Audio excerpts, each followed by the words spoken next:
how to edit a short film. This is part 3 in the how to make a short film video series. So let's get into the video. So you've done all of the pre-production for your film and you have successfully filmed everything that you needed. You've done the pre-production and the production, which means you're onto stage 3. That is post-production, and that basically means editing. Now, the editing process on a short film is really fun because this is where you can really help to bring the film to life. You can go ahead and you can choose from different performances, you can grade the videos for a specific style, you've got all this control in the edit, and you could probably make a million different versions of the same film using the same footage. It's just up to how you edit it and the decisions that you make in the edit. So you've got full control here. Now, my first piece of advice when it comes to editing is to really understand your film and cut the film to achieve those results. So if you're the director and you're editing the video, then of course you're going to completely understand the storyline. But if you're hiring in an editor for this video project, then it's super important that they truly understand the story, what's happening in the story, and the tone of the video. So let's say you're shooting a horror film, for example. It's got to be really suspenseful and it's got to have audience members on the edge of their seats. So production have done everything that they needed to do. All of the footage has been filmed. It's in the edit. It's up to you to cut the video according to that mood. Now, one way to do this is to hold on to takes a little bit longer than normal.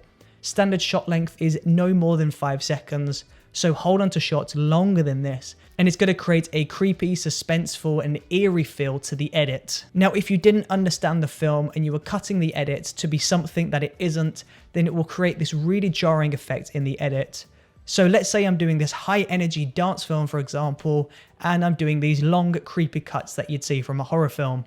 It would just make the whole video feel off. You won't have the energy that you need. So it's completely up to you to cut according to the film. Now, next up is to cut out anything unnecessary. You don't have to show everything in order for the audience to understand. Now, let me give you an example. We've got this person, they're walking into this home, they knock on the front door, they walk in through the living room, they're walking in, there's no real dialogue happening, we're just seeing the person walking through the house, and then they sit down, and then this is where the action takes place. Rather than having all of this unnecessary fluff, you can cut out that walking section and go from the door knocking to sitting down. The audience is going to understand that they're sitting down in this house. Nothing would have really happened in between that was important, so you can cut out the fluff. Doing this also means it's going to cut down on the length of your film, and this means people are going to be more engaged. They won't want to click away to another video, and you're really going to keep that audience retention nice and high. Tip number 3 is to cut in between movements.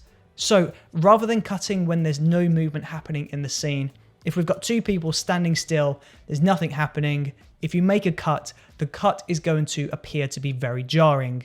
Now, if that's something that you're going for, fair enough, that will create a really jarring effect.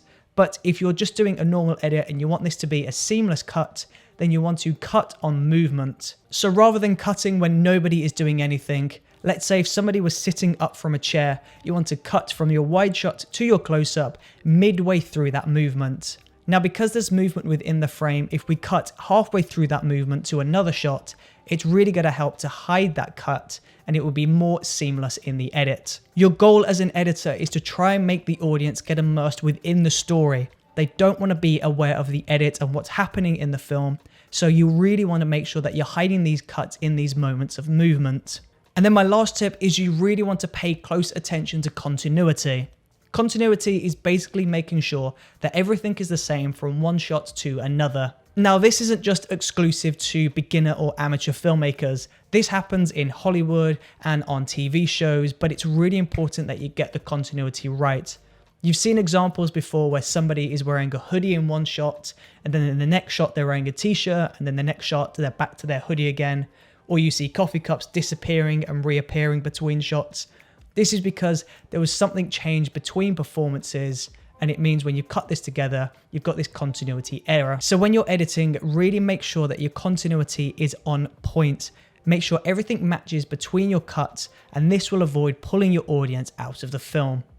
So if your actor does this in one shot, and in the next shot their hand is down here, it's going to look like they've gone from here to here in the blink of a second. And this is really jarring. So pay very close attention to your continuity and make sure you're not pulling people out of the film. And there you go. As long as you pay close attention to the mood of your film and you really make sure you understand the film and you follow all of these other tips, then you're going to have a really awesome short film on your hands. And there you go. That brings us to the end of this 3-part series on how to make a short film. So if you've made it to this 3rd video, thank you. Thank you for watching. Thank you for sticking around. And I really do hope you have a great time producing your short films.